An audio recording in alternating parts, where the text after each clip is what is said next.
Okay, everybody get ready for Hollywood. Patty Pendergast, I don't know who's going to play you in Hollywood. I don't know. Do you have a famous British actor that's going to play you? Because now we've just started recording and everybody here is going to end up in Hollywood. Victor, Luis, los amigos que escuchan español, que fantástico. Okay, so listen, I'm going to turn it over to two fantastic educators to talk to us about the future of education and global competence in 1 second.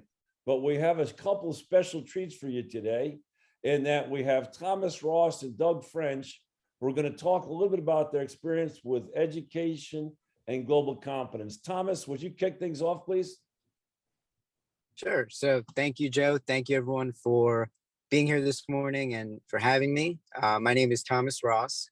I'm going into my second year of school at Boston University, and I've been with One World in the program and working with One World in some capacity for about 5 years now. And as I'm finishing up my first year going into my second year of college, I've started to reflect on how well the traditional school model has prepared me for the collegiate level of education.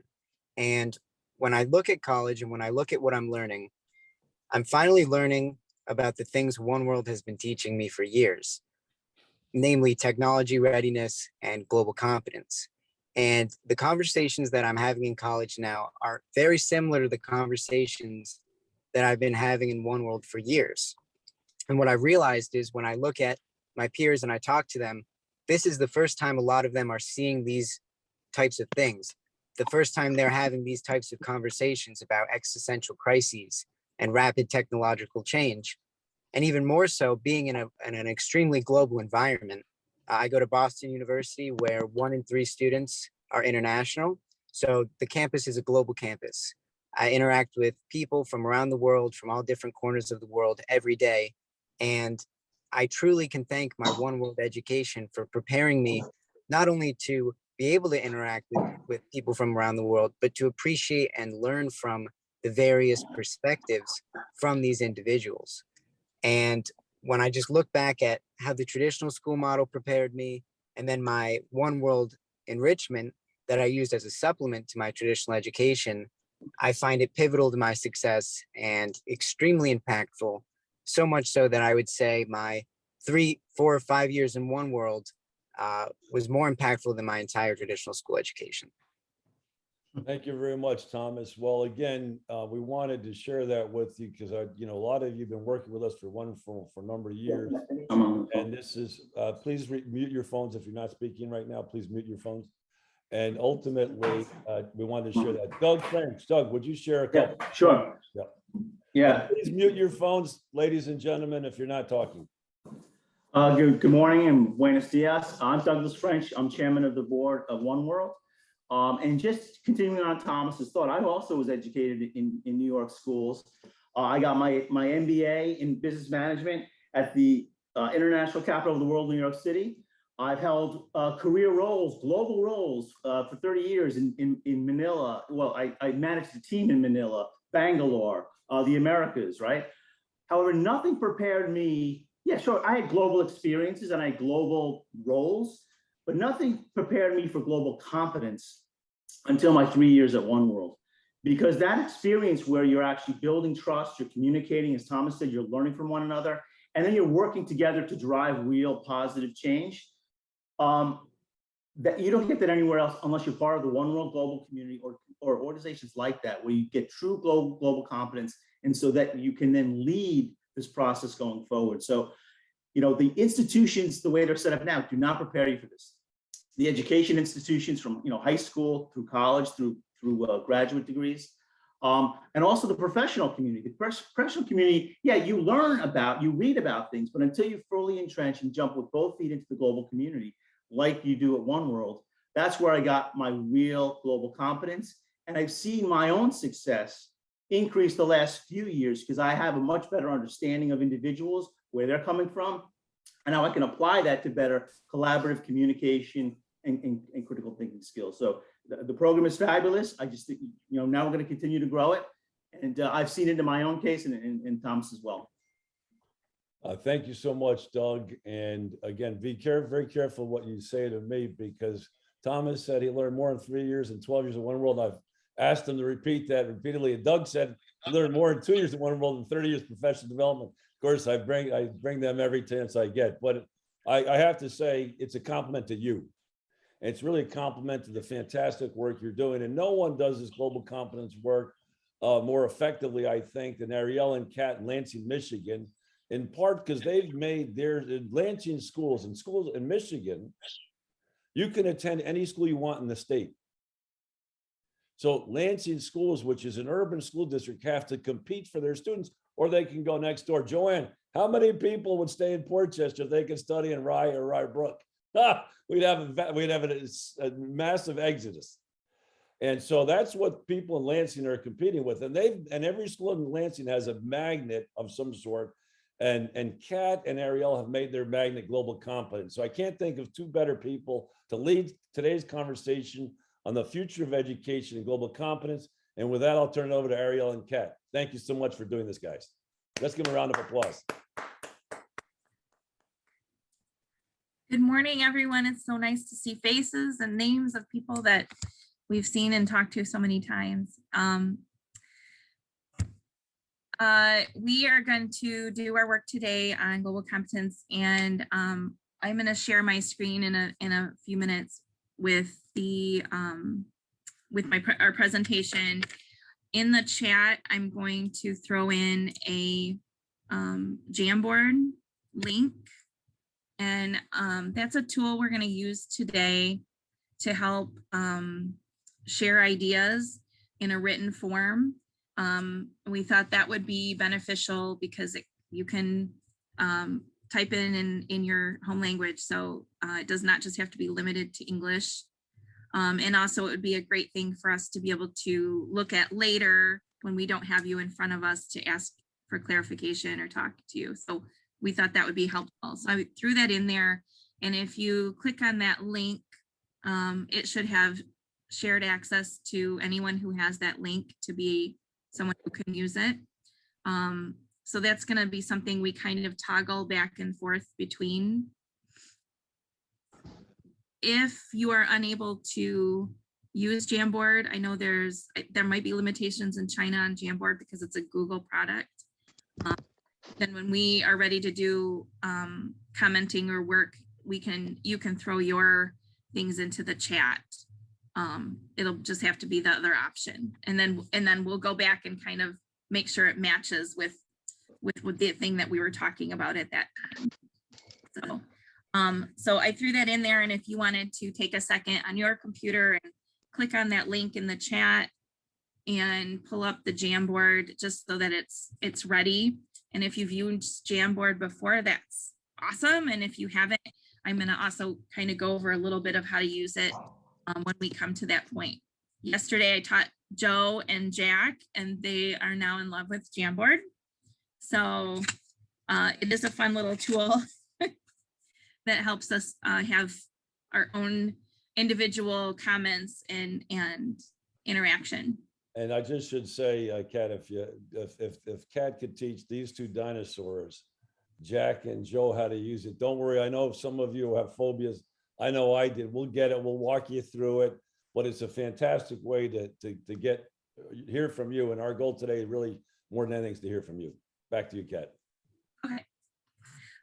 So I'm actually I can share, right, Jack? Yes. Okay. I'm going to share my screen, and I'm going to share I apologize. Oh, there we are. Can we see that, Joe? Yep, perfect. Absolutely. Thanks, Kat. All right, so I will be toggling a little bit back and forth between this presentation and our Jamboard, because truly our idea is to be working today, not just talking. So when Ariel and I were thinking about our meeting today with our COLP and global competency, we went back to earlier this year when we were thinking about what did we want our COLP to accomplish. So we looked at our project proposal and what we felt like was important to build as a team. And so we felt like the practices that are needed to increase global competency was going to be our focus. We developed our action plan and our focus, and our first action, or a part of our action plan, was to give a survey, which many of you filled out for us. Thank you very much. But not everybody, and that's cool because we're gonna work on some of that today. We also wanted to create a collaborative definition of global competence based on your experiences and what we think of as we head towards the future. We also, it kept in our mind the 5 principles from Dr. Raymer about design and implementation. And we, of course, have this long-term goal that through collaborative work, we are developing our toolbox of lessons, materials, things that can help us all as we try to urge our students towards global competence, and utilizing a communication platform that we can share. So today's learning goals, participants, you guys, my friends, the things that we have planned today, we're going to discuss the survey results that were given. We're going to be looking at the self and school assessments. We're going to be looking at the components of the global competence model that we had put in our survey. We are going to connect with the UNESCO report, and we're going to make some connections and hopefully some extensions of that model today. And then the big work is to think about and expand on effective strategies that would help with students. And we're actually going to look at that a little bit based on grade level or age level of students. And lastly, we're going to, design a path to the future. We're just, because we're that good, we're going to design the future, I guess. So we are going to look at that a little bit together. So jumping in, these charts are a little bit challenging to read. I think a lot of the results were sent out to people, but this is part of the survey where we had looked at all the people who had returned their responses for our survey. This is their self-evaluation of, are they how globally competent do they rank themselves? And just a quick, this here, there were English responses here, 48%. I think, Joe, there were China responses in this one. And then we have 208 amazing Spanish speaking responses. And then this is the combination based on the total number. And we have Kira, I think, to thank for that wonderful math and showmanship here in our details. And so if we were just to highlight this, and I have some comparison data in a minute. If we looked at how we ranked ourselves of the people that participated, just these two, the proficient and excellent, that's how high we rate ourselves as people that are excellent or proficient, only 10%. And then developing is 42% and emerging is 48%. So you can see that we are a little bit gun shy at calling ourselves proficient or excellent or expert. But many of us, I think, are more so than we were, or think we are. Kat, I might mention that. So just so everybody knows, the bottom chart is the responses from China. The chart, okay. The upper right was Spanish, Mexico, and the upper left is English responses. So English. Oh, I thought this was cumulative because. No, I apologize. No, so that's how I thought it might be a little bit, but that's okay. But this is, okay. Yeah. Well, that changes my data a little bit. Right. It's okay. Yep. So if we look here at the program evaluation, where we see ourselves as our whole program or our school as being proficient or expert, you can see that that's a higher percentage. And so if we notice, we have, and I do need to go back and look at those data because I was looking at the China as the total. So that's a problem. I apologize. That's an issue. Okay, that's fine. So if we go back, let's see. That actually really changes the data. So I think with that, there could be some conclusions. This is different than the conclusions I had because I was using the wrong chart, and I apologize. It looks like we know ourselves a little bit more than our program. You know, we're not as certain as what is going on in our school. If you look, we kind of tend to rank ourselves a little bit higher in our expert and proficient than our school itself. And that kind of makes sense because, you know, we know ourselves, but also so many teachers, we teach in isolation. We don't know what's going on in the other classrooms. So what I wanted to do is go to the Jamboard, and I'm going to get on the Jamboard. So if you toggle over to yours. I can't even get on Zoom at the minute. Oh, where is my? Okay, I can't get up to my screen there. I think this bar. Okay. Why are you doing this? Okay. All right. So if you toggle to your Jamboard I can't even get on the internet. I have no idea. or on there, No idea. is someone unmuted? Okay. On page 1, if you look at, this is the Jamboard, and you can see your screen, but you also have yours, and there are lots of people logged in, which is awesome. If you haven't used it before, these are the tools to the left.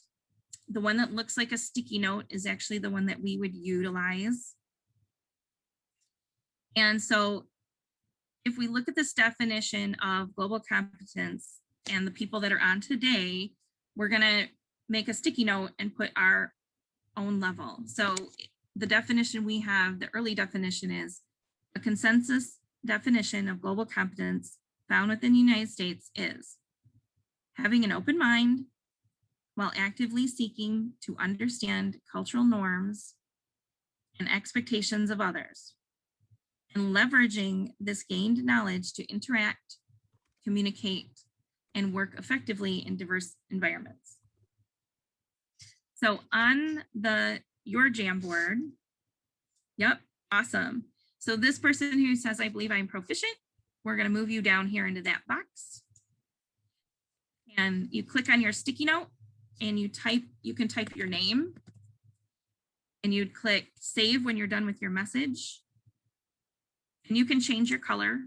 Okay, so Kat, I'm gonna just explain to the friends in Spanish. Entonces, yo Yes. sé que todo el mundo está teniendo dificultad para escuchar en español, pero Luis, ¿puedes explicar a todo el mundo que sí pueden poner su respuesta en español acá? So everybody, you can put your answer in whatever language you want, Chinese, Spanish, whatever language you want. Yep. And if you're having difficulty accessing the game board, and I know it took me several tries yesterday, please raise your hand in the chat and we'll explain some more. I think it's going to take a minute. I know it took me 2 days to get it, but basically you have the screen and then you have to hit the chat, the link in the chat. Patty, do you know how to do this? Are you following? No, okay, good. So you're my perfect case in point. So Patty, well, so first and foremost, do you know how to access the chat? You can unmute yourself, Patty. Go ahead and unmute yourself. So, yes, I do. Yeah.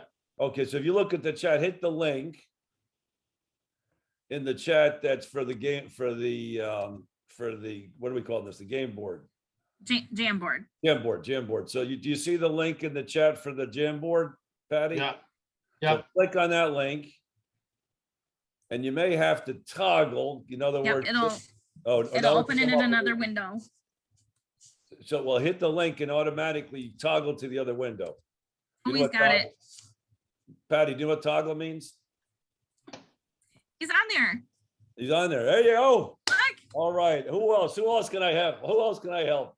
Thank God that was Yeah, raise easy. your hand. Don't be embarrassed. Hi, Joanne I Farrar, you don't still with have us? the link to the Jamboard. I think I came late, so it's not Okay, in Oh, my. okay. it's in the Let me chat. throw it back in So there. Jen, Thank it's in the you. Chat, it's in the chat. Go to Thank the you. chat. Yeah, to the if you're chat, if you Jen. come in late, you gotta. That's okay, but we're gonna catch her up. Go to the chat, Jen. People are gonna be No, coming it's out not- because they I got didn't classes today. It's not in my chat. Not in If there you yet. I have to could copy. I have to resubmit it put it for in there Oh, me. can again. you set it again Thank then, you so please, much. Kat?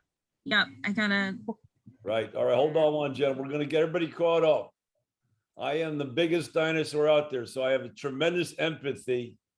Every time I work with our tech team, they laugh at me. My daughters laugh at me. I got Pratty in board. How about Faniel? Put it in there again. Great. You're I welcome. was going to say, Daniel, our first students are time from- proficient in Jamboard. If students participated in remote learning, Jamboard Yes. is one of the tools teachers. All right, so Jen, experience. okay, so Jen, are you good, Jen? You got it? She's got it. Okay, great. Yep. Fanuel Just put from your name Kenya. Let me just, and then I put just it- want to make sure we're all on board. Fanuel from Kenya, welcome. Are you following, Fanuel? Can you unmute yourself? Yes, good. I'm following, but I can't reach it because I'm using my mobile phone. Does that Yeah. make a difference? Well, I'm trying to reach it, but I'll catch up. But I'm following all the Beautiful. discussions All right, quite Fanuel, clearly. thank you very much. Hey, Ken. Anybody else having difficulty? Give me a thumbs up if you're having difficulty. I'm feeling very empowered here today, Patty. Thank you, Patty. You're making me look good. That's fantastic. Anybody, quiero ver algo en español. Okay, actually, I'm going to stop the translation right now. I'm going to stop the translation for 2 seconds. Luis, I'm going to stop the translation for 2 seconds, hopefully. I'm going to end it. Okay. Ok, amigos y amigos en español, en México me están escuchando, dedo por arriba. Ok, escúchame, ustedes pueden responder en español. ¿Alguien está todo conectado al game board? ¿Saben conectar o no? Ok, van al chat, el chat. Yeah, it can be put in chat. They could put their name and then their level of what they feel they are in Oh, proficiency. no, but hold on, let's get a minute, they can put it right on the board. Ok, van al chat. Y hay que apuntar sobre el link de chat de Gameboard. ¿Lo ven? Ok, ahí tiene que hacer un toggle para ver y puedes responder poniendo acá, ¿ves? Abajo de la flecha. If you just, could you go on your shared screen there, Kat? Go on underneath the arrow and show them the thing they need. Okay. Quiero ver respuesta. Se puede responder en español. Rita. ¿Me estás acompañando? José Alfredo, ¿están acompañando o no?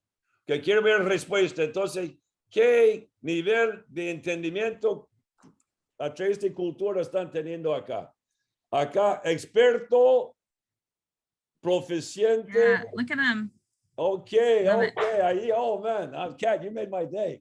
I know, and look at there's like 15 people on. It's awesome. Okay, Lark, are you getting this? Lark, you following? Lark might have a Mark and Michelle, you may have to go in the chat, right? You may have to go Yeah. in the chat. Yes, I wrote down my answer in the chat. I think Fantastic. I level myself as a proficient. Beautiful. There's And I like think 15 people. Michelle and Celia are also coming. Vicky, would you explain to them in Chinese, Lark, what they need to do? 就是那个他们衡量真的没自己的有这个在这个国际全球能力上面的这个水平，你觉得我是刚入门，还是有一定的了解，就是 developing，还是比较 Dr. 熟 Farr, 练？ are you 还 in? 是 Dr. Farr, you're my other partner here. Joanne's in there. Joanne's in? 大家可以 Oh, 把 wow, 答案 wow. 打到那个就是 chat room 里面旁边 Okay, 的那个聊天室。 okay. And the Lark, they can put their answers in Chinese. 哦，对，大家也可以对用汉语直接写，没关系，我们都是英语老师。I think they are all English teachers. Okay, They can- either way, they can do it either way. Anyway, so Yeah. look, ladies and gentlemen, 5 principles from Professor Raymer. Start with the end in mind, global competence. 2, leverage professional networks. 3, laboratories of learning, continuous experimentation. 4, engage your students in project-based learning. And number 5, the winner, number 5, collaborate in diverse groups. This is a diverse group. This is fantastic. This is 21st century education. We're bringing our Chinese friends, our Kenyan friends, our Mexican friends, using technology as best we can to come together. So I can't thank you enough for being here. Muchas gracias a todo el mundo acá. Ok, voy a la traducción. Rita, la traducción no está funcionando tan bien como queremos, parece, ¿no? Así es, ya no está disponible. No está disponible ahora. No, no está disponible. Ahora voy a traducir de nuevo. Luis, de vuelta a traducción. Víctor Hugo, ¿estás con nosotros? Listo. Okay. Sí, yo, aquí estoy. ¿Y dónde está Alan? A las 9 Alan va a tomar cargo. Okay, Sí, ahorita listo, hablo con Luis él. Zumba. Tenemos acá, los que están hablando español, tenemos mucha suerte hoy, porque hoy tenemos compa Lucho del recto de Ecuador, Cuenca, Ecuador, que está traduciendo para nosotros. Aquí Muchas gracias, listos. compa Lucho. Ok, yo voy a dar la traducción de nuevo. Okay, Luis, hopefully I don't hear you now, right? Yep.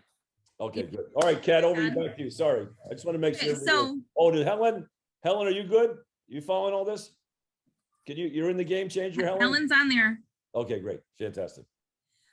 So yay, Jamboard. So the Jamboard is something we're going to toggle back and forth in because it is something you can totally work on and we can interact in. And so if you've never used Jamboard before, it is an extension that works with Google products. And that's the problem with the China thing, unfortunately. This is a thing that we're going to do, and you can do this, you can make these and work with your students on them. It's wonderful. If you look at the top of the Jamboard, it says 1 of 8. We have other pages that we'll be working on together. So that's why I said we're going to kind of toggle back and forth. You can always leave that up, and then I'm going to go back to the presentation and we're going to move on.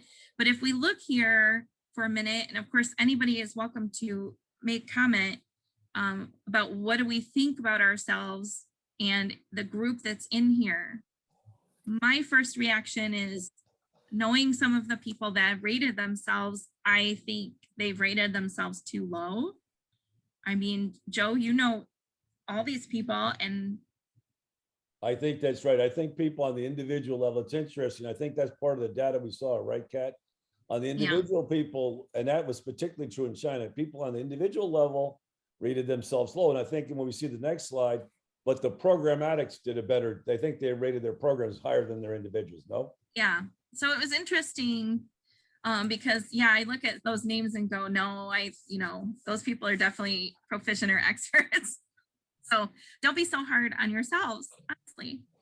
Okay, so I'm going to go back so we can make some more connections. This is a model that we found on the UN website. It was in an article, but it's been shown in lots of places. And it's a global competence model, and I really like it for what it shares, because it talks so much about the things that we talk about, especially in our One World when we're talking about those lessons. So if you notice this inner layer, self-awareness, this is kind of the way that I looked at it when I went kind of deeper in, and we had asked some survey questions for people to rank themselves along these aspects. And the inner circle was self-awareness. So I saw that as really internal. That's that one piece that is just completely yours and how you see yourself and the world. The next layer is where it's still an internal social emotional, but it's more of a skill of having open-mindedness, attentiveness to diversity, and risk-taking. And so at some level, we all have that. It's more developed or less developed in people. And then as we go outward, and it's kind of like going outward from ourselves a little bit, we are gleaning information from global awareness and historical perspective. And so the more that we build those two awareness, then the stronger we get in our global competence. And then that outer layer is almost where all those inner layers combine to make the action. That's the way I saw that, is actionable skills, because it's intercultural capability and collaboration across cultures. So kind of, you're not going to be as good at that if you don't have those inner layers building up those things. And so I thought it was very interesting model to look at, because it's something you can internalize, but also you could start to build awareness for your students. And so this is where we were going to look at kind of our own strengths and our, not our weaknesses, but our opportunities for growth.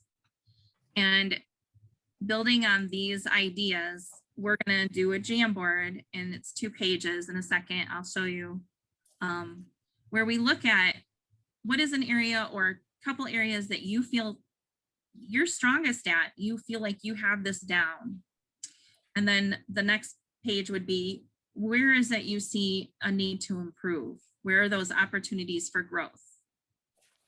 So I'm going to go back to my Jamboard. So if you go toggle back to your Jamboard, you're already all on it. On the top here where it says pages 1 through 8, we're going to go to page 2. So Lark and anyone from China, you can put your answers into the chat.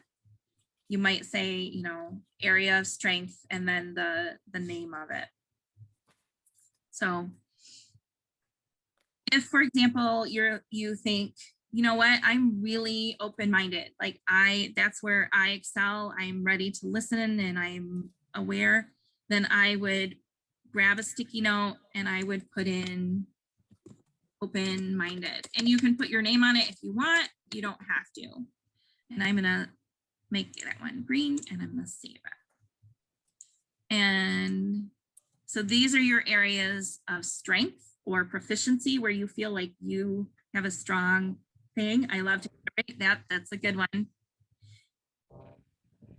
And then if you've done 1 or 2 of those, if you would go to page 3, and this is where it's the opportunity for growth or for improvement.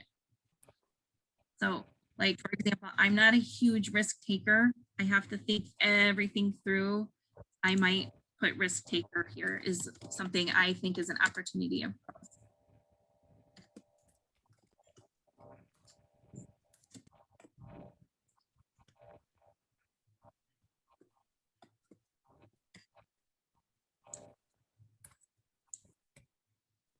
And you can go back and forth and think those through.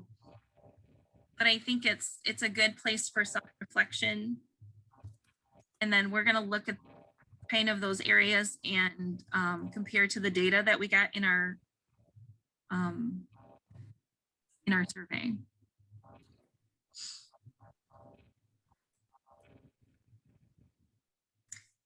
What's neat about Jamboard is you can move stuff around. So like you could, you know, we could even, you know, make these small and put them on the rings themselves. We could think about that. We don't have to today, but it might be a thing when I'm looking at what everybody put in, you know, where do these puzzle pieces fit? Where are we strongest?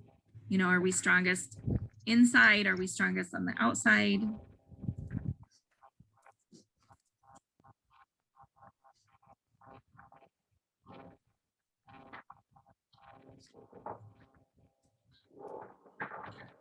And you can do more than one. You just have to... español. Quiero estar mis amigos en español. Rita, has compartido.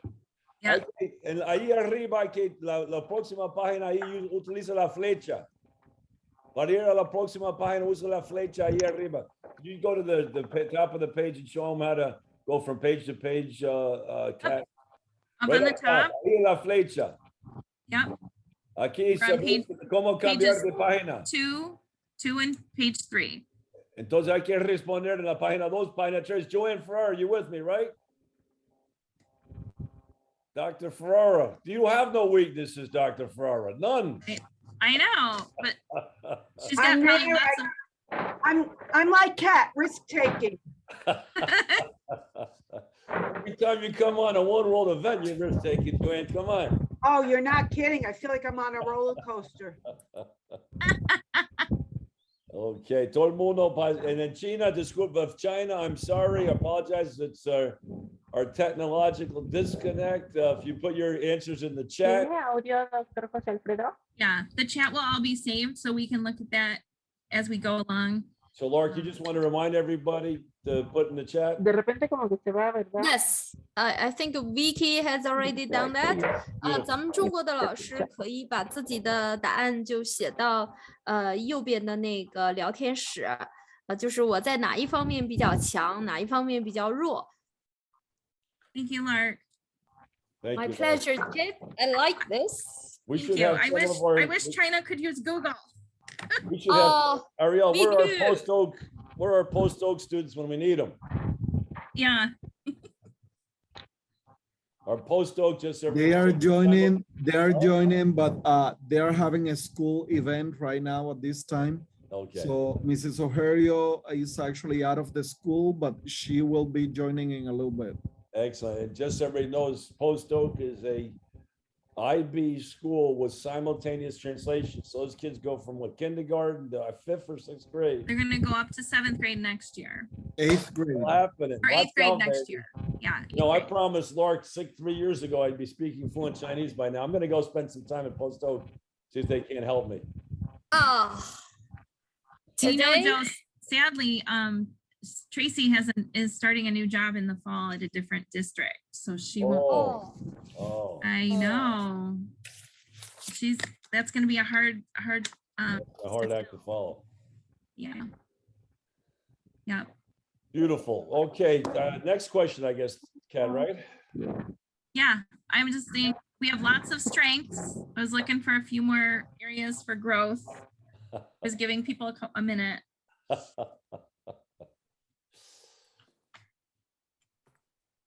Ok, también el segundo página, cosas donde podemos mejorar, donde podemos crecer. Growth mindset, right, Jack? Not yet. Areas where we haven't achieved the full expertise just yet. Right. All right. All right. Oh, nice. I like the honesty that's coming through there with the opportunities for growth.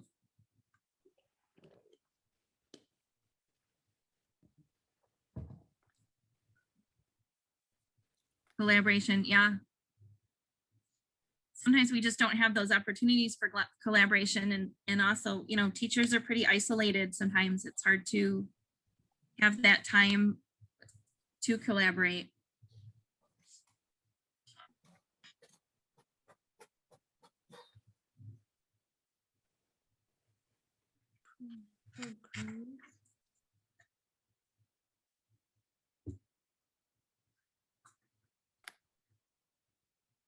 You know, while we're waiting to transition, that. one thing that's been really interesting, Jack, to me. So this is and Joanne it's our third COLP. It's our first simultaneous translation and first time to use the Jamboard. It's quite interesting, right? To see the different dynamic. I think this is a rich way for us to really gather as many opinions as possible. So this is very helpful. Thank you. Yeah. And we're using the technology differently. It allows us to walk the talk. Allows us to walk the talk. Thank you, Jack. I love it. Okay, I think I have answers from lots of people. And here's the cool thing about Jamboard as well is anyone with the link or anyone that has this open, you can work on this anytime you open it. So if you had something that you thought I want to add to this discussion and you don't have time, you could go back and add to it and then I will see it. It's like any Google Doc, it just continues on. So if you feel like you didn't finish your idea, you're wanting to add something, you can just go back. It's that easy. So I'm going to go back to sharing. And so what we did, and I just wanted to show you some results from the survey. We had people rank themselves on the layers of the circle.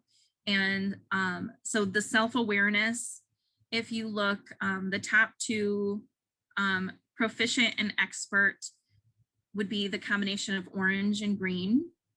And so if you look here, English speaking, it's just a little bit more than half. In Spanish, it's more than half. And here in China, it is the yellow and the gray. And here again, I think China is underranking themselves.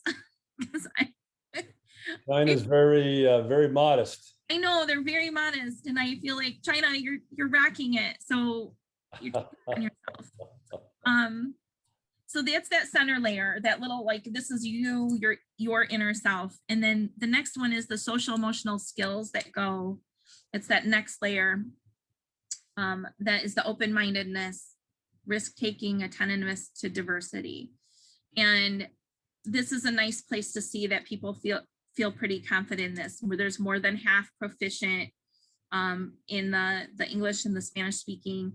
Again, China's underranking themselves. However, and I forgot to point this out for China, they may not have ranked themselves super high in an excellent proficient, but they have a huge group of developing. And I think that's important to look at, because we see ourselves as developing. And even the other two big chunks of developing, it's nice to see that the smallest group in most of the pie is the people that are emerging. Most of us feel like we're beyond the emerging. So, and again, this is true here. Big sections of developing. This is a big section of developing. 50% is developing. So I feel like we're on the path. And then this is the next layer. That's the global awareness and historical perspective, where you start getting outside information to determine your global competency. And again, this is one where we start to not feel as confident. Our proficiency in expert has decreased, but we do feel like still a lot of us are in that developing stage. We have a little bit of it. We're not quite emerging, but it's a developing. And then this outer layer, which I kind of thought of as like the action, where it's collaboration and intercultural capability. Again, we do feel a little bit more confident in this, because I think we as a group, One World, we are a little bit more prone to do this collaboration more than some other teachers might be, because we've kind of been dipping our toes into this. So we do have a little bit more of expert and proficient here, definitely big chunks of developing, and again, and not as much in the emerging. However, China is ranking themselves too hard. So,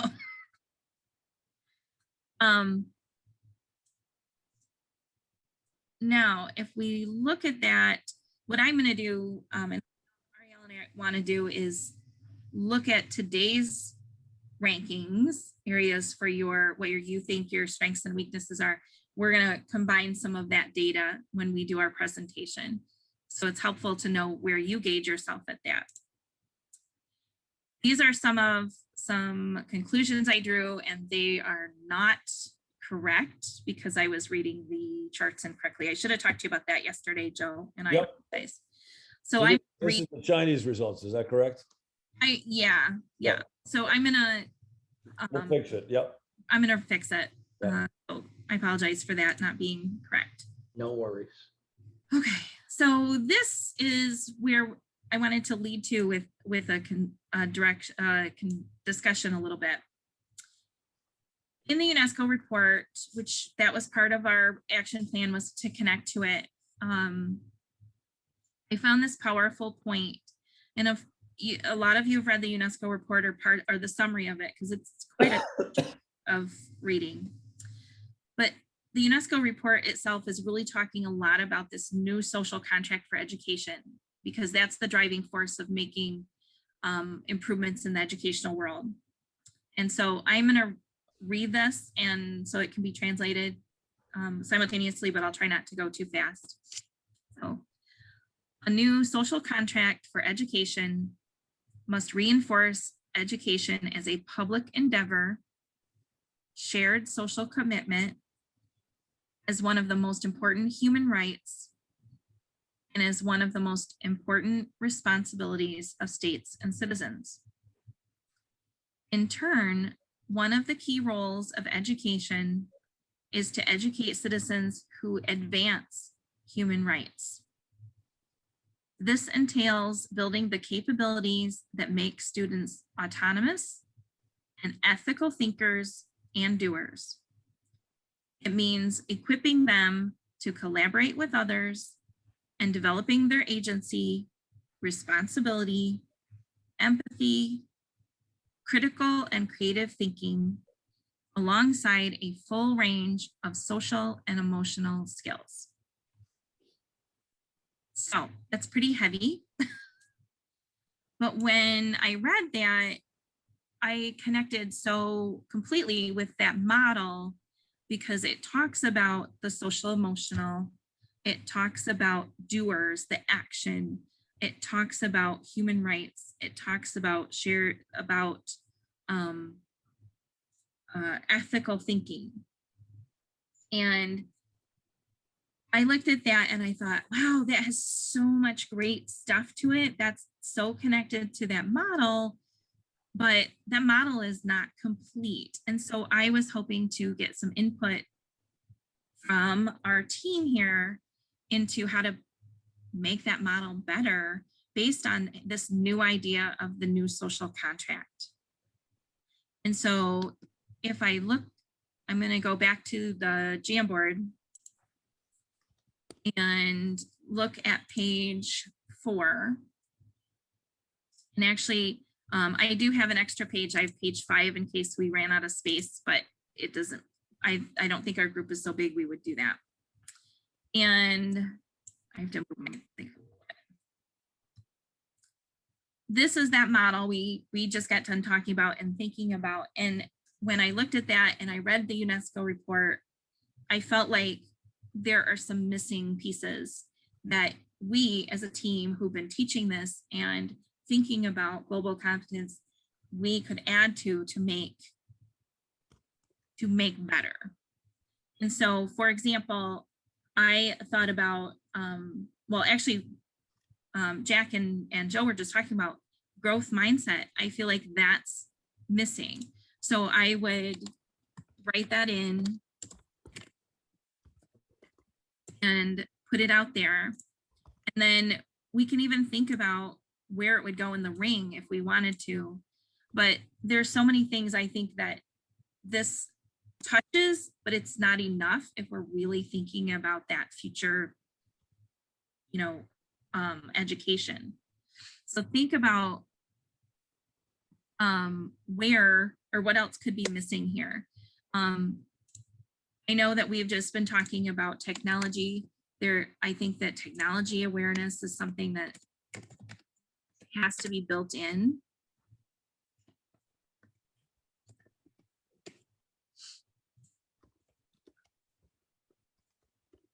I like it. Shared commitment. That's amazing. Right. So it's just those things that what else needs to be in here to help our students become those globally competent kiddos that we want them to be. Nice.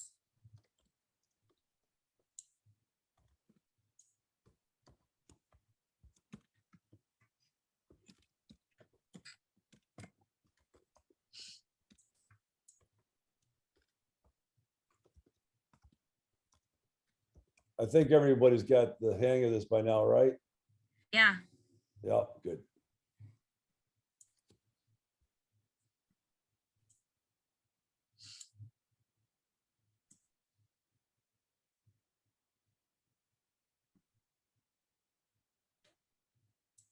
China in the chat. Nice. México lindo. México lindo, que el nuevo contrato implica la suma de voluntades y cambia en paradigmas. Muy bien, José Alfredo. Muchas gracias.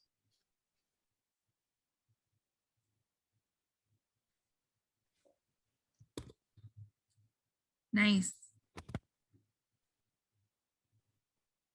Para la paz. Oh, who said that? Educar para la paz. That must be Rita.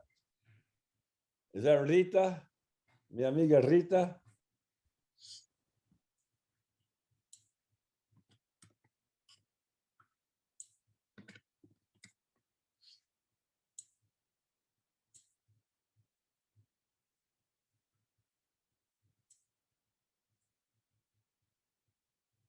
Oh, look at all these good ideas.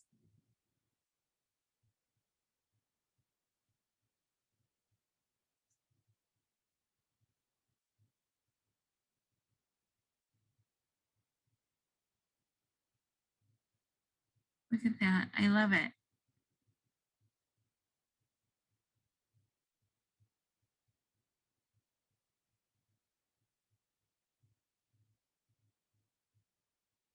See, I knew we could build a better model. I knew that model was good, but I knew it could be better.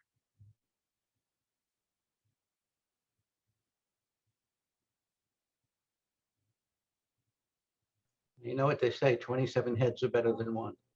Right?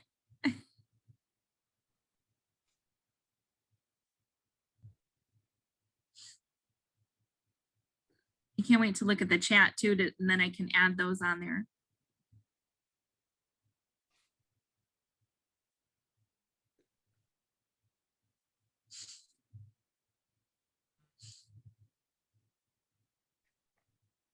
Technology awareness. Fenua, you missed our talk last week on the COLP. We'll share those on our website soon where we talked about future education technology, but I could not agree with you more. And I think as a Kenyan, I think obviously Kenya's in a different level of development than the United States, for example. But I think that technology can be the big equalizer. And I think it's easier to compete from Kenya than it is from the United States. So I think there's huge potential. I agree. Technology is the key. True. Yeah. Okay. I love that. So Ariel and I will look at these and we will look at the chat and we will kind of think about where in the rings those items go and try to build on those, because I think that's there just needs to be more. If we really need a new social contract in education to meet the needs of the future, I think we got to look more completely. We have to find the holes in this and fill them.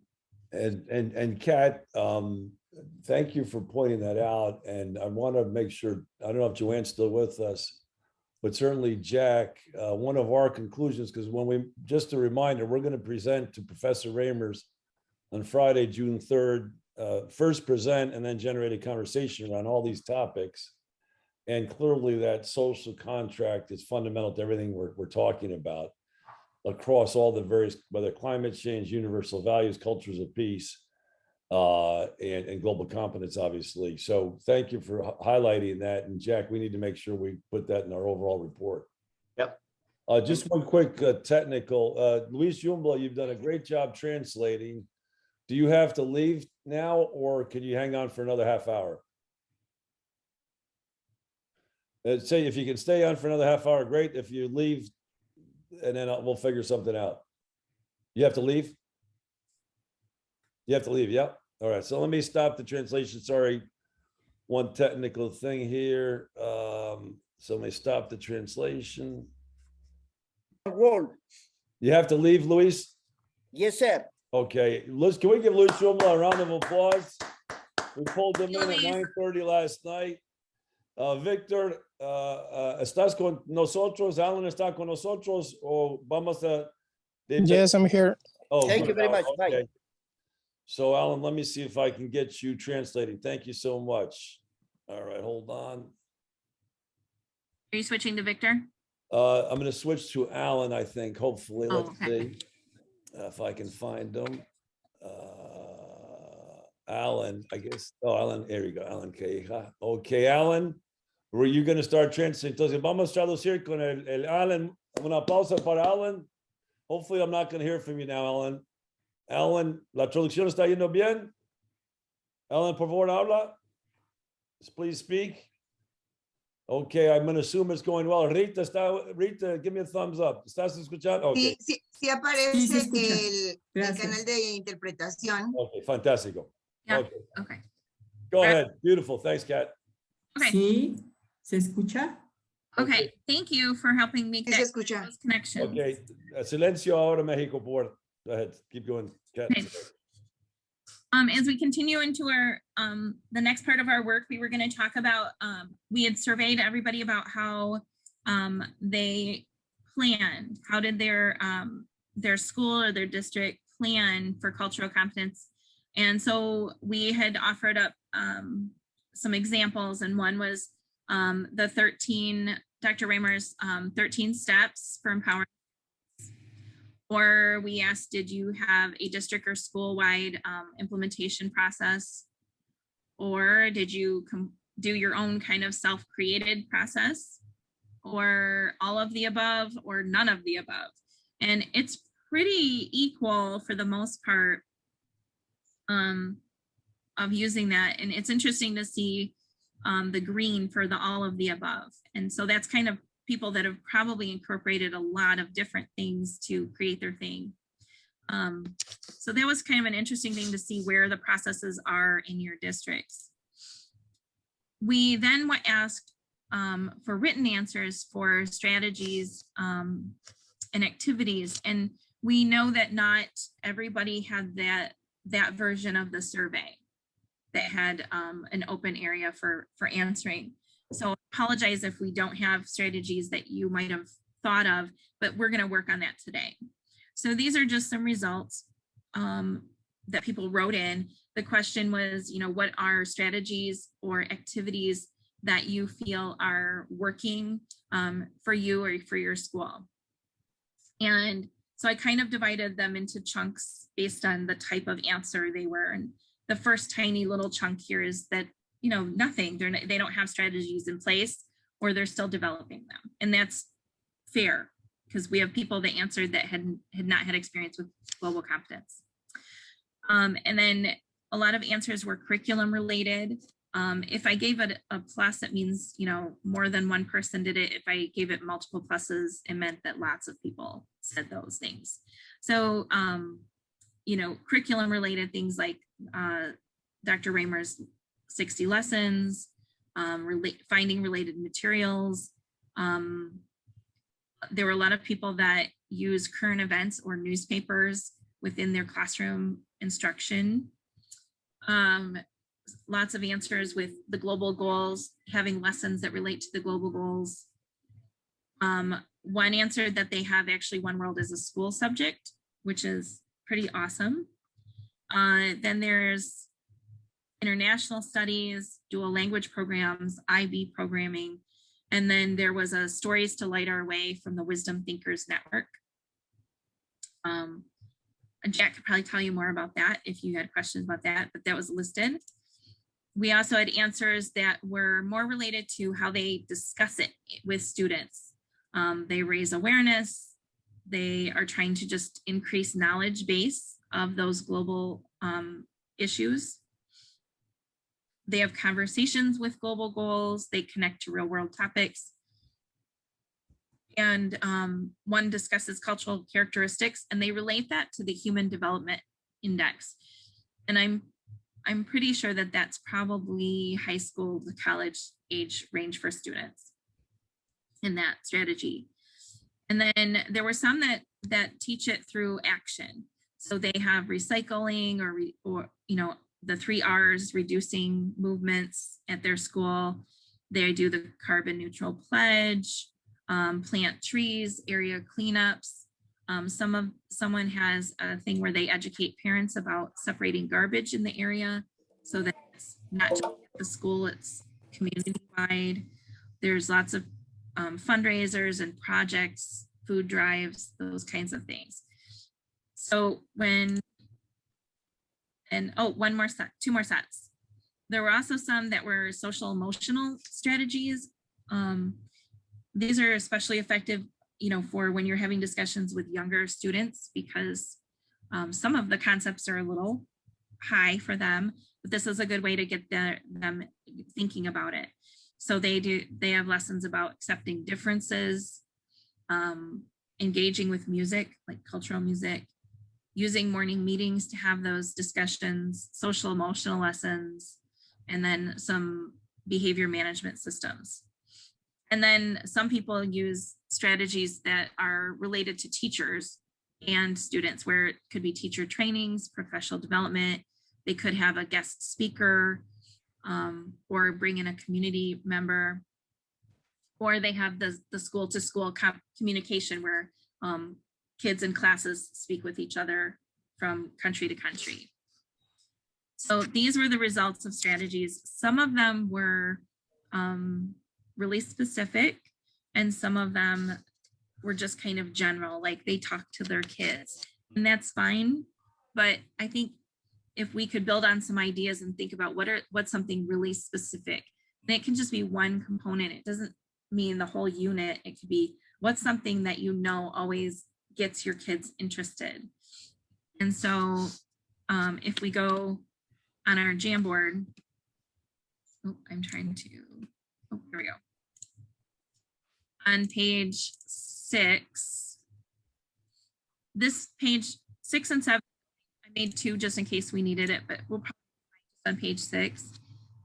In this case, I actually am asking for you to pick the color sticky note that you think your strategy would work for in the age group. So along the side, I put kind of the grade levels, and I apologize if it's not exactly how grade levels are arranged where you are. But if you had an idea that a strategy like you do a project based on erosion, or well, not, I wouldn't say that. If you're doing a lesson about water scarcity, where does that lesson work? You know, are you doing it at the high school level because you're of what the science that it's related to, or are you trying to talk about how some people, it's just a discussion with your little kiddos about some people don't have enough water.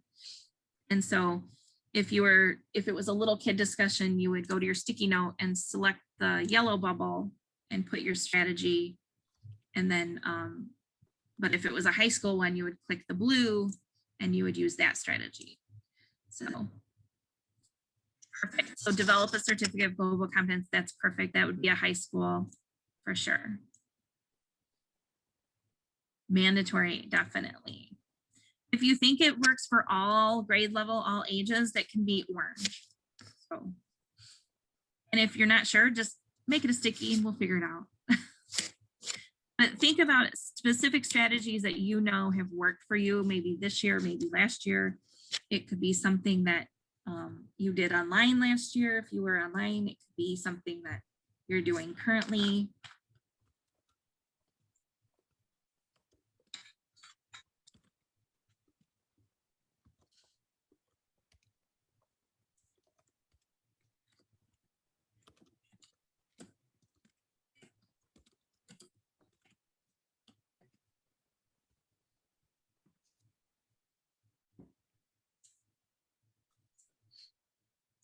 So we do like a year-long study of a country.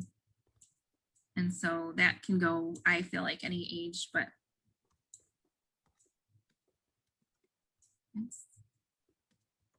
you can move stuff around.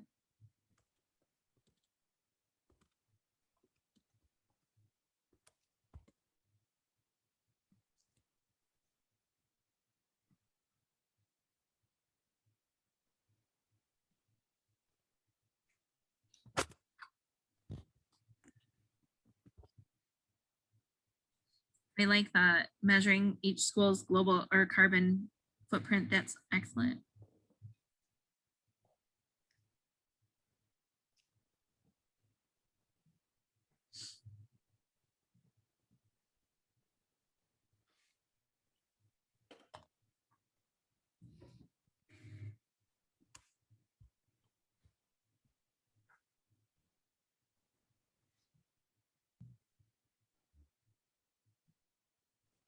If you have a specific, you know, a specific book or a specific lesson that could be referenced here.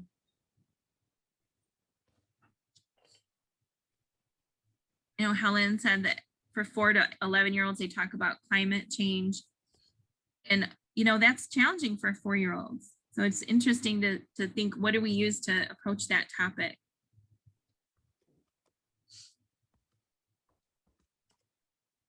Oh, the eco passports. Yeah, we did that this year.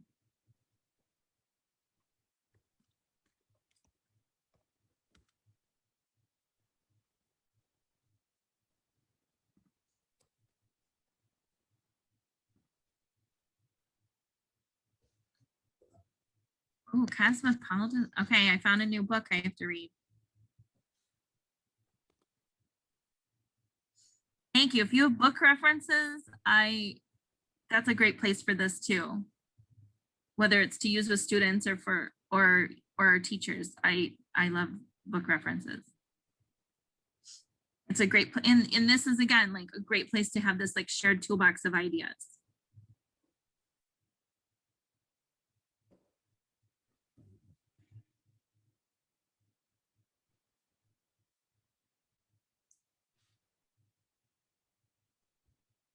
I love it. So we will throw these in with the other ideas and kind of where they fit. I love this. And again, if you think later in the day, you're like, oh my gosh, I should have added that. Go right back in here and throw it in there. I love those ideas that come later sometimes.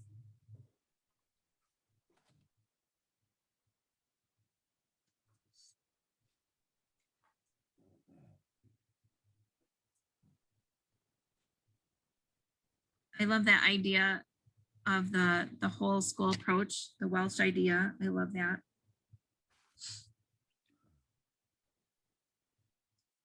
I would love to see that in action, to be honest.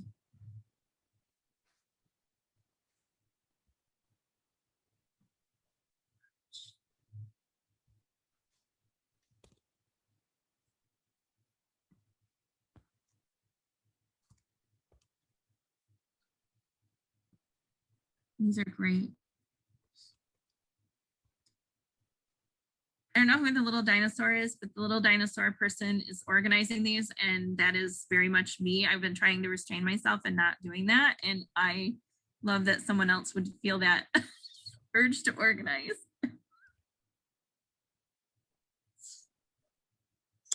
Okay, so I don't want to run out of time, but again, if you do think of another idea, you can always go back to this and slap that right on there.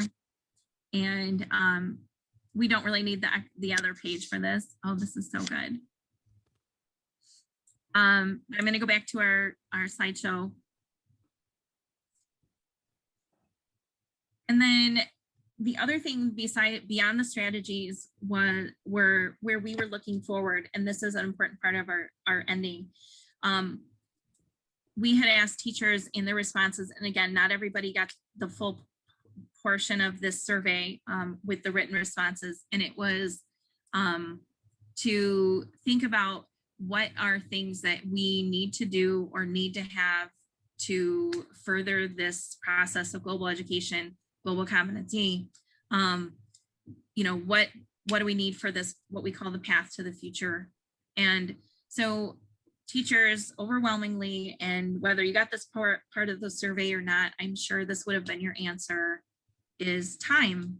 That was the major answer. Everybody needs time. Time for collaboration, time for planning, time to connect with others, other like-minded people. And so we do know that that's a #1 need for every teacher. A lot of teachers listed that they would like more training. They would like professional development related specifically to global competence. Also training in information and communication technology. And trying to find ways for equitable implementation, like Joe was talking about.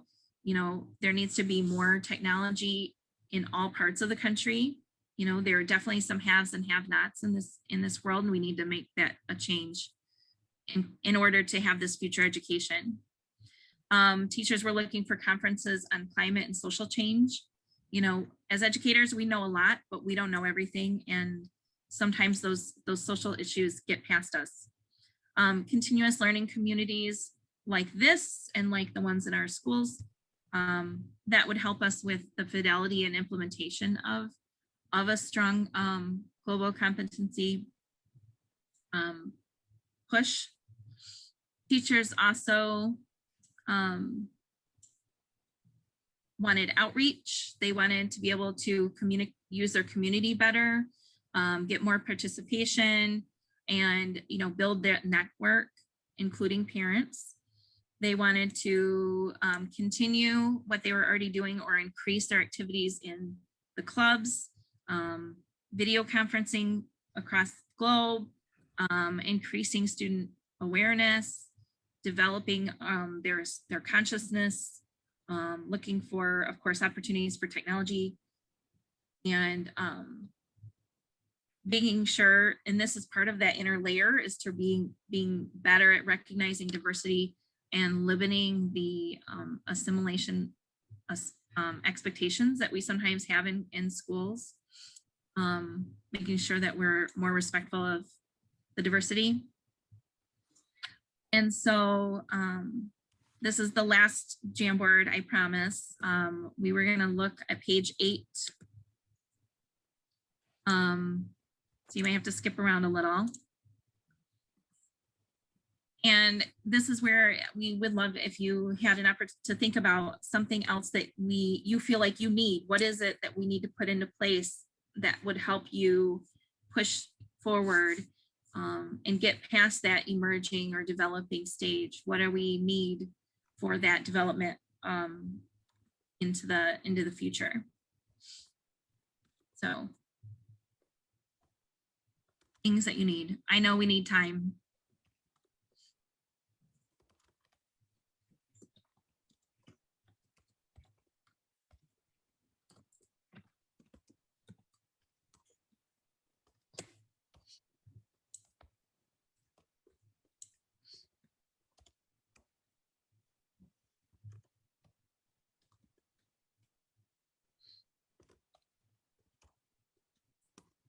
So think about resources or things that you need in your community or your school to make this easier for you.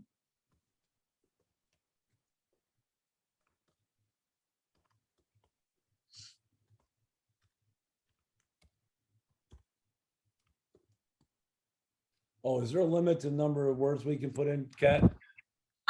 It might be. You might have to do 2 and you can put them next to each other. I don't know. I don't think I've ever gotten that wordy on a Jamboard. No. You don't know me, Kat. So there is a limit to this technology for you. There's never been a document that I had. The first comment hasn't been, it's too long. Kat, It what I might be love, like like a tweet. I mentioned yesterday, but I just want to underline it in front of everybody else. Your language here is beautifully chosen.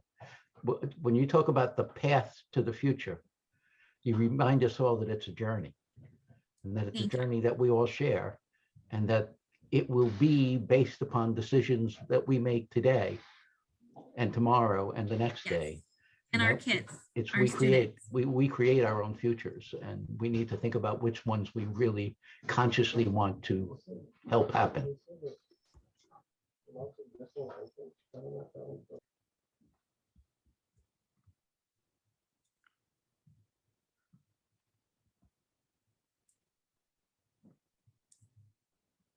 Yeah, I love that. Yeah, keeping the character education. Yeah, that's important. Keeping the character education. Yeah, I think so many kids have been on social media for the last 1.5 years, and a little bit of their character needs some redevelopment in their own perspective and how to treat other people, and I think they need to think about, or we all need to think about how we can be of service to other people, and it's not just about us. So yeah, character education is important.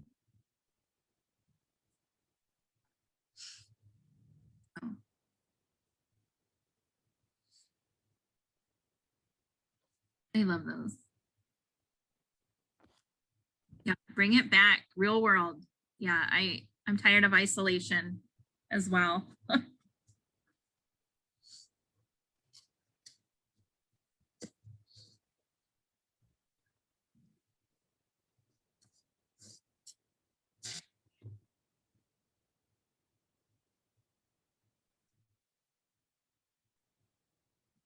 Yeah. So as you think of that final thought, I'm going to go back to my final slide. It's just really a summary of hopefully what we accomplished today as a team. Just review, we were trying to discuss survey results and we accomplished that goal. We drew conclusions from the UNESCO report and we actually expanded our big ideas on the global competence model to, I think, a better model.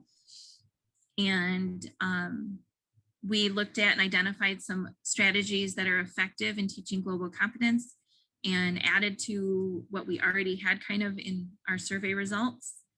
And we started looking at things that we needed to build that path to the future. And I think this is part of that, you know, building that toolbox of shared resources and shared ideals and ideas. And now we have it all documented. So now we just, Ariel and I have to dig through that. And it's so valuable. I really appreciate everybody being so willing to participate their ideas today in whatever form we were able to do it. I'm going to stop sharing. Oh, wait. I'm going to stop sharing. Oh, there we go. Well, I'm going to say, can we give Kat and Ariel a fantastic one-roll round? Wow, that was fantastic. Really, really good job. Ariel, would you take a bow? Please, Kat, would you please take a bow? Fantastic. I will just give everybody a hi. I mean, absolutely marvelous. Thanks, Jen. So basically, I think, Kat, if it's okay now, we'll just open it up to conversation, correct? Absolutely. And so again, you know, the cutoff's supposed to be in about 7 minutes, but whoever wants to stay on, don't feel as if you need to stay on. But if you want to stay on and have some continue the conversation, let's do it. I see my good friend from Lansing, Rich Gutierrez. Welcome, Rich.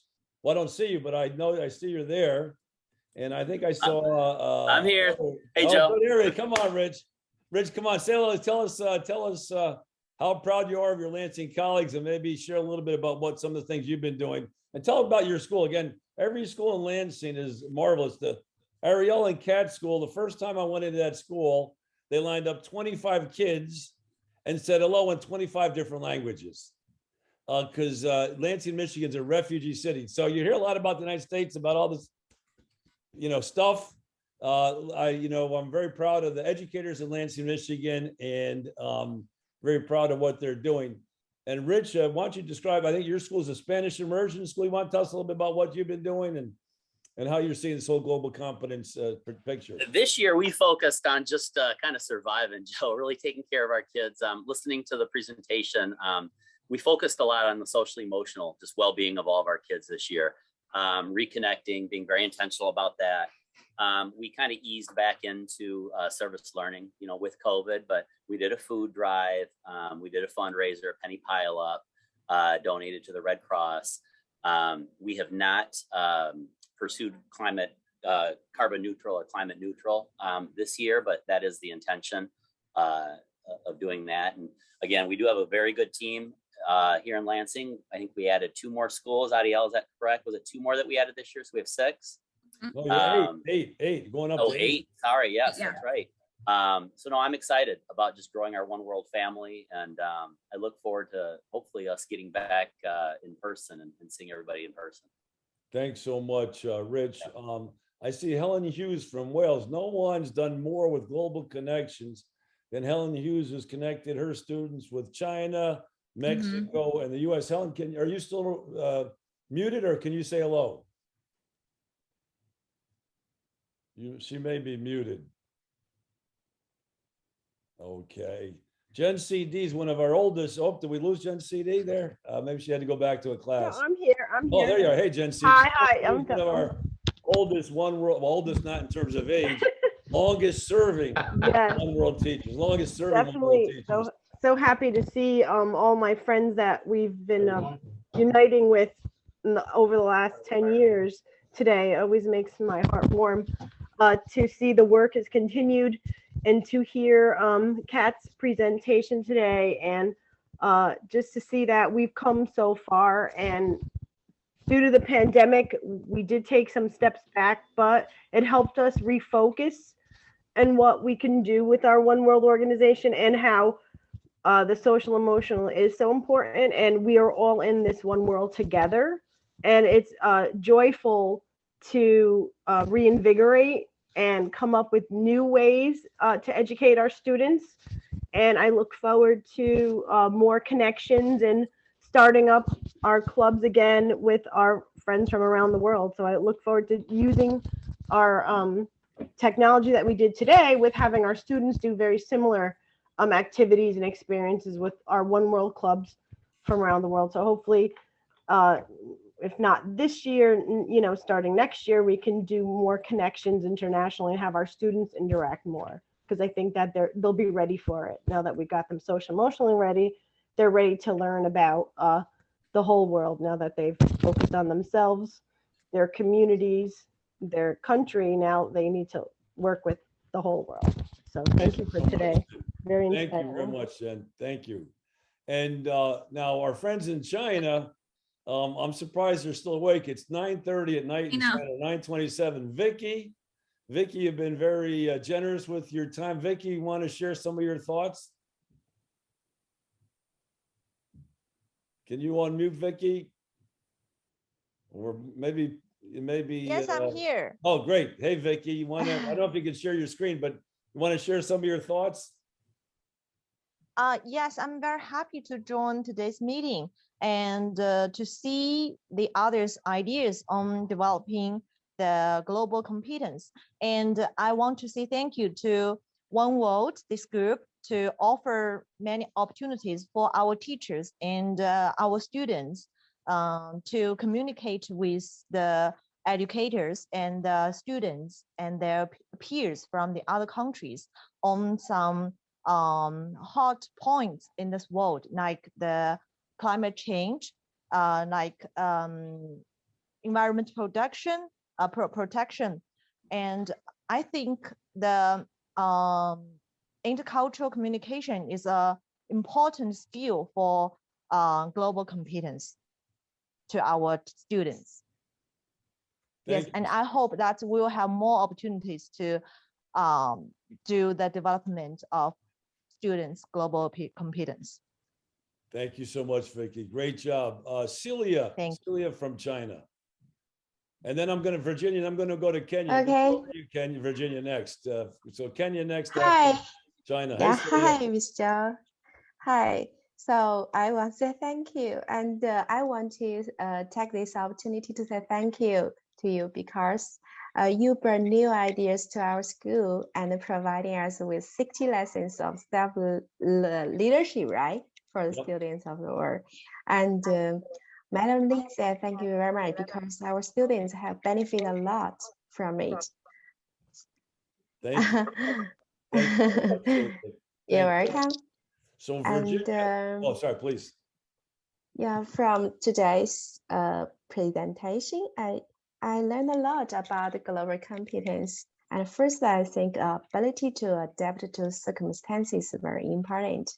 In recent years, COVID-19, we do have these opportunities. Very important to deal with all kinds of things.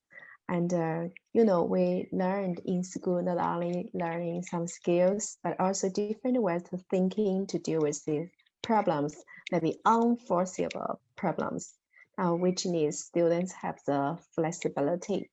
And the next, I think ability to think and solve problems independently is very, very important. In China, many students like ask some teachers and their classmates to help them to solve. And sometimes I think we should cultivate the ability to think and solve the problems independently. Because I think that in the future, students should prepare themselves for such ability to explore, solve, and do something independently. Thank you. And of course, yeah, thank you. Thank you so much. Thank you, Mr. Thank you. Virginia, okay. we're going to move over to Kenya. This is modern technology. Virginia, this is your second session with us, and we'll go to your husband. So we've got a fantastic husband and wife educator team with us today. You can also talk. Virginia, I'm going to give you the first word. I know from my wife, I need to give her the first word always. First and last. No, I'm only joking. I'm only joking. Africa, ladies first, and it is about 16:31 p.m. here in Kenya, so I say good evening. But first of all, I really enjoyed today's topic about the global competency model. As you all know, or in my country, Kenya, right now, we have upscaled our education system to what we are calling the CBC, or the it's the curriculum. It's a competency-based curriculum that will help propel our country to another level economically. So for me, why I really enjoyed this topic is because I do work readiness training for our young graduates who are leaving school. And you know, the problem with our countries here in Africa is unemployment. So we want to teach them skills that will not only help them to get jobs, but also to help them become creative, to develop their own enterprises. So I have learned so much. It is an eye-opener about some of these skills that I am hearing about, and appropriate also for the 21st century, and also to make our students globally competitive so that they can also compete with other students in other parts of the world. So thank you so much, One World. It is my second day here, and I'll continue being a very active member so that I continue learning and sharing experiences with my people back here home. Thank you so much. Thank you, Virginia. And I'm going to make a small advertisement for our program this summer. We're going to be teaching an online course that your students will be more than welcome to join us for in financial education and entrepreneurship. As you're speaking, and then Jack Zakara, he's got that back. He's on the upper left-hand corner. If you want to wave, Jack, he's got the universe behind him there. So he's going to be teaching technology awareness. He's going to take us straight into the 23rd century. But we have a couple of classes that will build skills this summer. So I want to invite you to do that. And I'm going to go over to your husband now. And how do I pronounce your name? Is it Samuel? Well, thank you for allowing me to participate in this discussion today. It's been an eye-opener, and I'm glad you're going to have what you're calling financial and technological learning system in the near future. Because mainly I support Virginia, my wife here, being a motivational speaker to the students on the world of entrepreneurship. So I will fully appreciate when the entrepreneurial thing comes along. Thank you so much. Thank you so much. So again, we know some of you may need to leave. If you do, don't worry. But those of you who want to stay on, we're going to continue this global conversation. Laura, who are we missing from China? We still missed a couple of people from China. I think Michelle from China. Do you want to say a couple of words? Yeah. And then we're going to finish in Mexico. Don't worry, Mexico. I'm saving the best for last. Oh no, I'm only joking. Saving Mexico for last because I got to figure out how we translate all that. But so right now, we'll finish up with China and then English speakers, and then we'll come to Mexico. So Mexico, don't worry. We'll come to you. I haven't forgotten. Hi, Joe. I could speak now as well later. Helen, all right. Wales is in the house. Wales, we had Patty earlier, and Wales in the house. Helen, please share your thoughts with us. Well, it's, as with everybody, it's been a very, very challenging year. We've tried to be in touch with as many different countries as we can, but not as many as I would have liked to have done. We're still just now coming out of COVID restrictions, bubbles and everything. So we're going to be able to do a lot more. We are bringing in this new curriculum for Wales from September, which is going to allow us to be doing an umbrella subject within the school. And then from there, each teacher taking that subject in the direction they want to take it, taking in all cultural, ethics, global awareness, local awareness. So we're going to be, from September, we're going to be looking more into depth. And I'm hoping that once we're still in the planning stage, but once we've planned, I'm hoping we can share those planning documents with you. So you can, all the different teachers can see where the Welsh are going. It might not be the best way. And, you know, feel free to do whatever you like with them. Well, actually, Helen, that is music to my ears. Jack, I'm going to ask you to take a couple of notes if you wouldn't mind, please, because I want to make sure I don't forget. So, Jack, would you take a couple of notes, and Mary Belcastri as well? But I'm on it. So, Helen, first and foremost, well, first of all, if you notice, first page of the presentation was action plan. And one thing I think we all know, One World's delivery hasn't been as coherent as it might be from the summertime. So we're going to change that in a couple of ways. First of all, we're hiring our first new executive director, Lindsay Pokel, who's not with us today because she's graduating from Harvard. She's graduating this week. But Lindsay is going to basically make our program 10 times better, right, Jack? And 10 times more coherent. So I want to invite anybody that wants to share their action plans with us over the course of the summer, please do so. Helen, that's an absolutely fantastic idea. And there's no single best way to do it. No, for sure. I mean, we realize that global competence in Wales is different than global competence in Lansing from global competence in Acapulco and Kenya.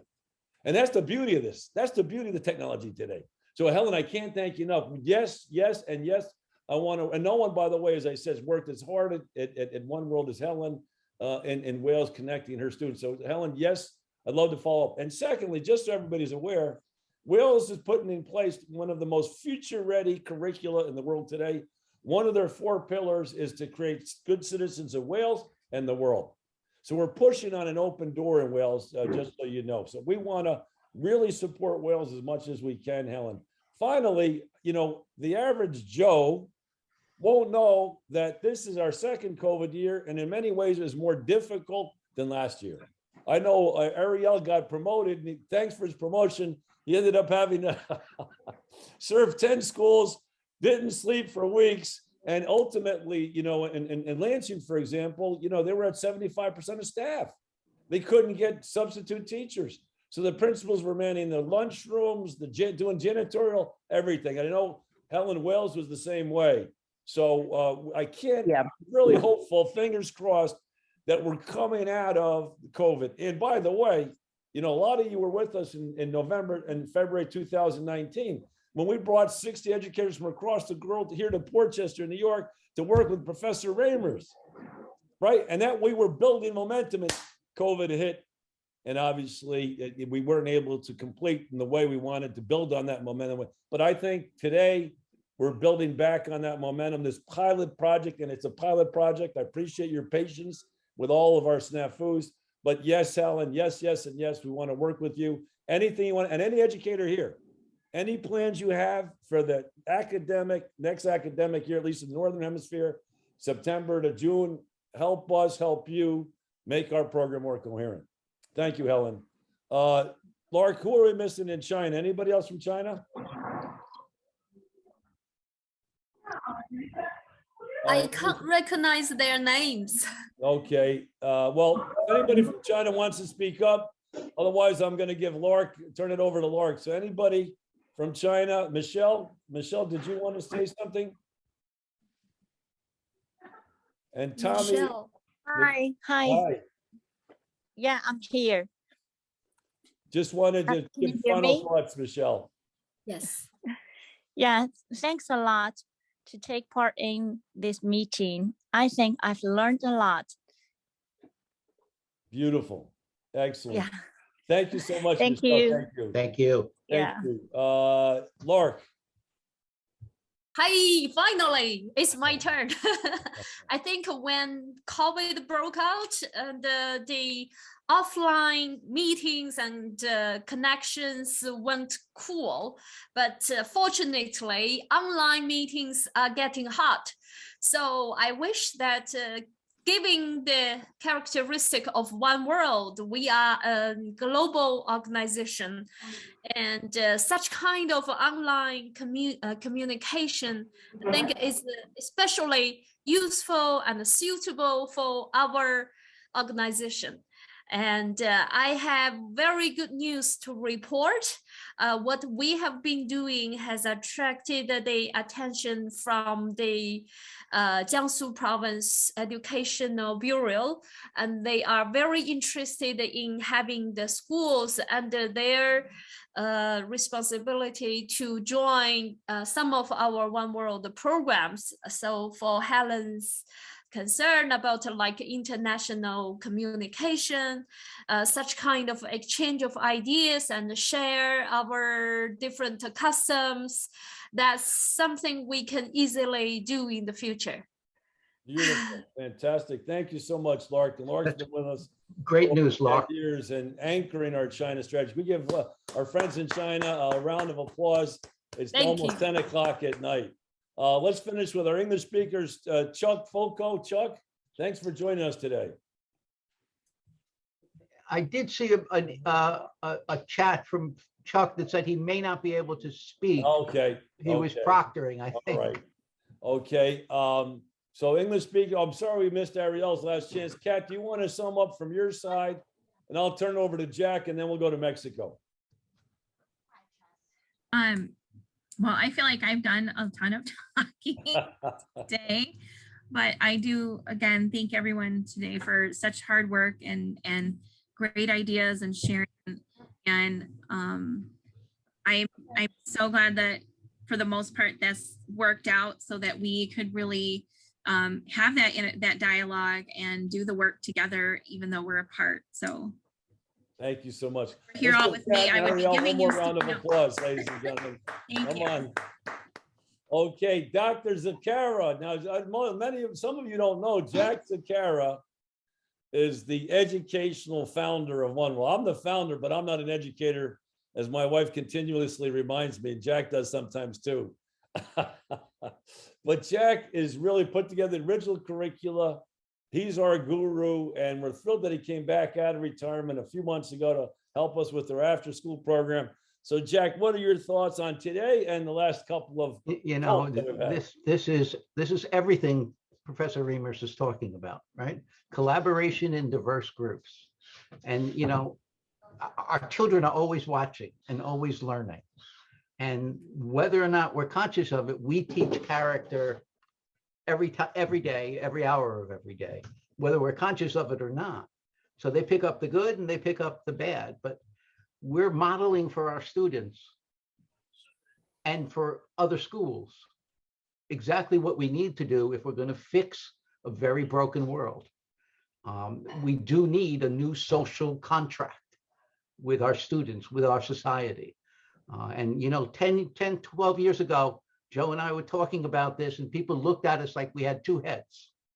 Globalization, global citizen, what are you talking? What are you, undemocratic? You're not, you don't love your country. You know, we've been through it all. And then finally, the world seems to have caught up to Joe Carvin in a way. And you know, the day is here now where we have to make learning meaningful by giving it context, right? By saying, here's a problem, go solve it, right? And solve it working together, solve it with collaboration, solve it with critical thinking. You know, we need to teach as if the truth matters, because it does. And in a technological world where they're getting information from politicians and websites and influencers, they have, you know, it's hard to fact check. And the rumors and conspiracy theories are extraordinarily damaging to education. You know, Carl Sagan once said, you know, that if unprecedented claims require unprecedented evidence, right?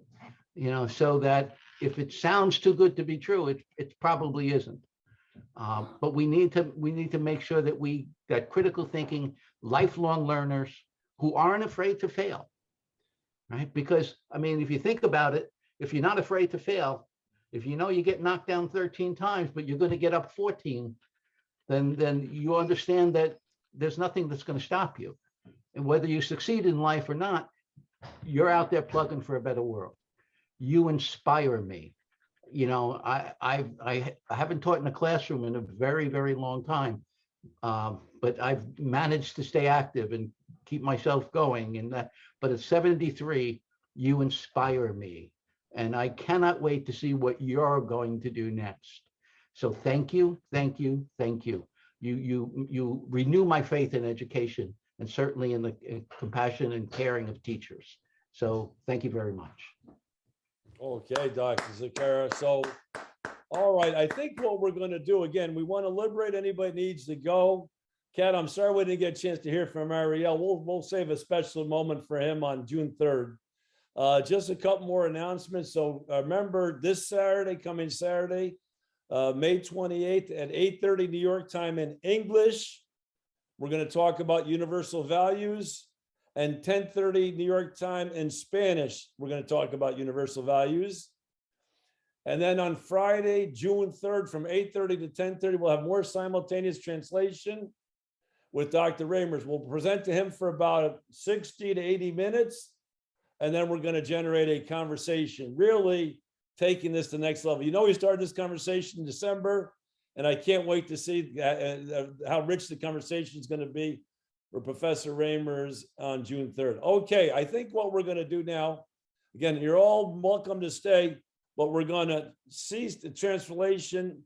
I'm going to bring an end to the translation, and I'm going to liberate my Mexican friends, because I know my Mexican friends like to talk. So voy a liberar a mis amigos mexicanos y va a dar la palabra directa para que podamos hablar directo. Anybody, English speakers, want to stay on, I will translate as best I can, but we're going to do a little bit more give and take. Porque I want you to feel, because, you know, Jack and Laura, you remember we organized all these events, and I don't mean, in the no one had more fun than the Mexicans, right? The Mexicans, siempre, whether in China, New York, or Wales, no one had more fun than the Mexicans. Los mexicanos siempre son muy vivos y quiero que sientan esa chispa de vida. Quiero que sienten la energía, entusiasmo proviendo de México, donde estamos muy fuertes. So yo voy a traducir un poco. Mary Pelcastre, ¿qué dices? ¿Qué me dices, Mary Pelcastre? So over to you, Mary. Okay. Bueno, ¿qué puedo decir que pueda ser suficientemente expresiva de lo que estoy mirando? Y lo que estoy mirando es, One World es una oportunidad para el mundo. Y es una oportunidad para romper la escuela. O sea, lo que escucho es romper la escuela en la mente del educador. Esa es nuestra oportunidad. Entonces, los educadores trabajando en redes globales, transformando la educación.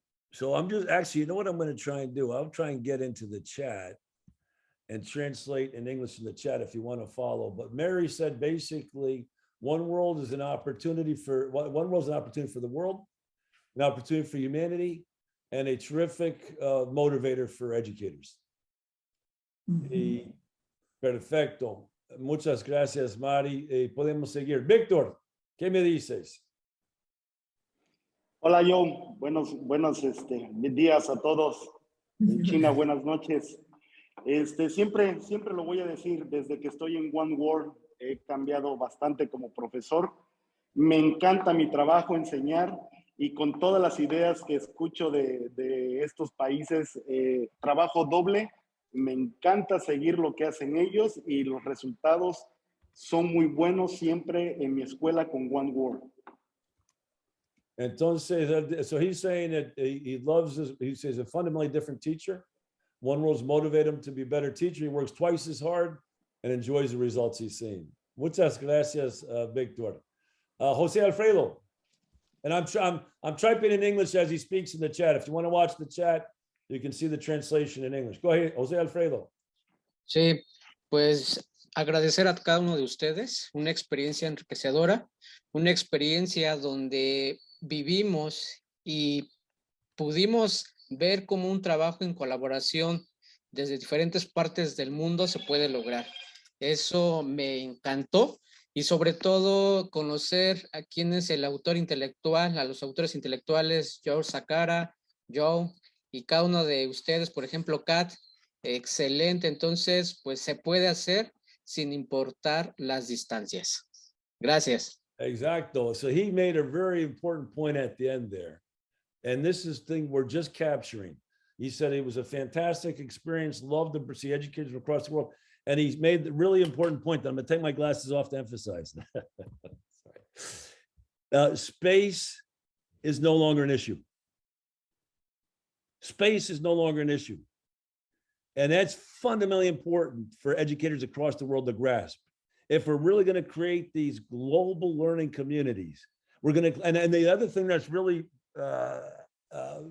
coming through to me today is the goal of One World is for you to feel as if each and every one of these people on this call are your colleagues. So Kat can call Mexico, Kat can call China, Kat can call Wales. Entonces el sentimiento que el espacio no tiene sentido, más como José Alfredo está diciendo, y también que cada persona en esa llamada es su colega, verdadera. No, José Alfredo y Mari trabajan en la misma escuela, pero José Alfredo, Mari y Kat ahora son colegas. So Jose Alfredo and Mary work in the same school, but right now Jose Alfredo y Kat and Lark are all colleagues. That's the goal. That's the goal. Muchas gracias, Jose Alfredo. Alan, muchas gracias por traducir. Tú quieres, bueno, tú puedes hablar español, yo traduzco. Alan, por favor, gracias, traducción. Oh, gracias a ustedes, gracias a ti, Joe. La verdad, algo bien padre ha sido, bien enriquecedor. Conocer todo lo que han hecho, o sea, no nada más One Word, como yo pensaba, ¿verdad? Era algo que estábamos haciendo en nuestra escuela con Víctor, sino es algo global y tener mucha diversidad, eso es algo bien emocionante. Y ver que estamos compartiendo con escuelas de China, de Kenia, de todas partes del mundo, es algo muy alentador y me anima mucho. Salí animado de esta reunión.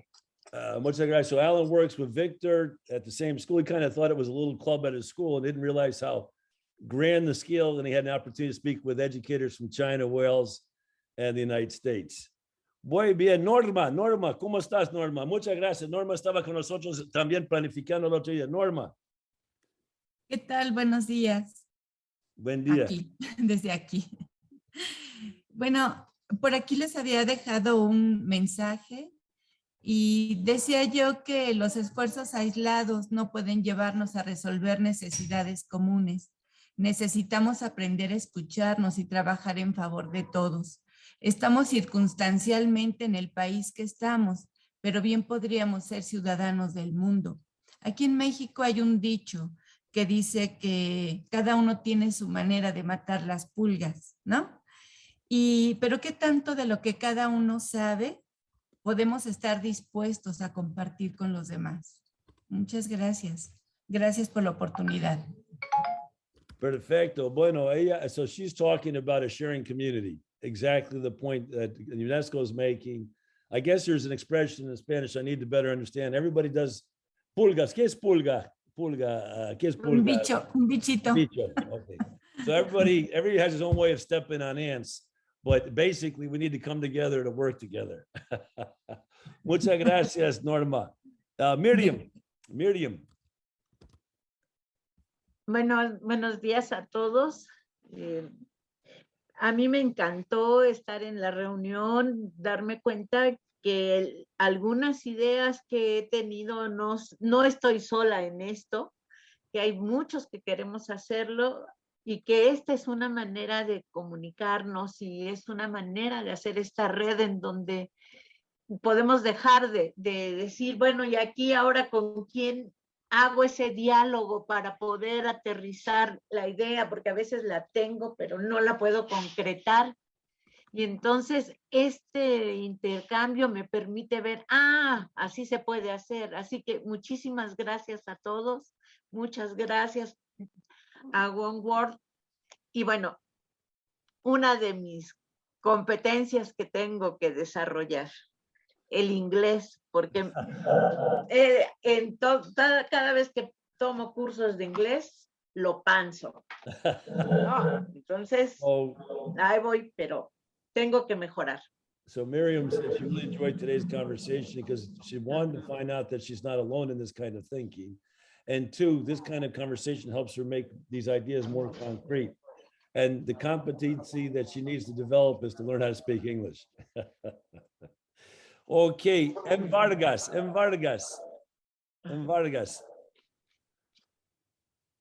¿Quieres compartir en Vargas? Sí, yo y Marcos Vargas, ya habíamos Marcos, platicado la vez pasada. Sí. Te agradezco mucho la oportunidad de que nos estés apoyando en estos temas, que nos invites a ser parte de tu equipo. Yo me siento muy, muy orgulloso de estar trabajando en estos temas. Y creo que lo que puedo aportar son los tintes de meter un poco de calidad en lo que es esto que es mi área de competencia. Ah, fantástico. Okay. Te agradezco mucho la invitación y me da mucho gusto poder colaborar contigo y con los compañeros aquí presentes. Fantastic. So Marcos is specialist in quality control. He's going to help us.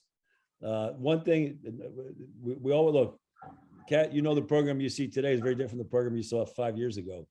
And one thing we do is try to make our program better every day, every second of every day. We do take risks. This is a big risk. This whole program was a big risk. This whole program was a huge risk. And Jack will tell you is that yesterday, and Kat, you know, we're all nervous. Oh my God, last night, quiero agradecer a mis amigos mexicanos a las 8:30 hora México. Tuvimos la traducción. Alan, muchas gracias a compartir. You know, the Mexican team got together last night at 9:30 New York time, 8:30 Mexico time to get the translation together. So we're always working at the last minute. That's all going to change with our action plans this year. But I have to thank you very much. And entonces podemos mejorar la calidad cada día, Marcos, y muchas gracias. Cualquier apoyo que nos puede dar para mejorar la calidad, nos estamos abiertos. Yo pendiente de lo que necesites. Gracias. Citalín Palacios.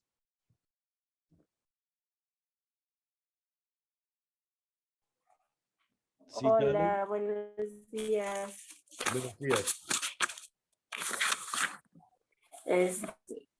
Igual que mis compañeros, pues quiero dar las gracias por la oportunidad que nos dan de trabajar en este proyecto que estamos en conjunto con la maestra Mari Belcastre.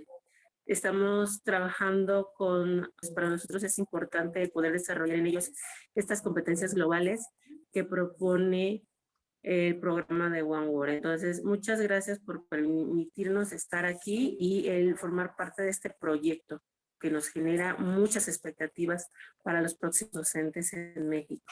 Gracias, Joe. Gracias. Yo creo que todo el mundo ha tenido oportunidad para hablar. I think everybody had a chance to speak. So first of all, I just wanted to follow up the last comments from Citalin. She said, I think she works with you, Marty. ¿Trabaja en la OPN también? ¿O trabaja con Marty? Tú Citalin trabajas con Marty, no? In any case, so the bottom line is, the point she was making is that Mary Belcastre works at a pedagogical university in Mexico. So she wears two hats. And the pedagogy university she worked in Mexico, UPNA, Ciudad Neza, they're going to continue beyond June 3rd.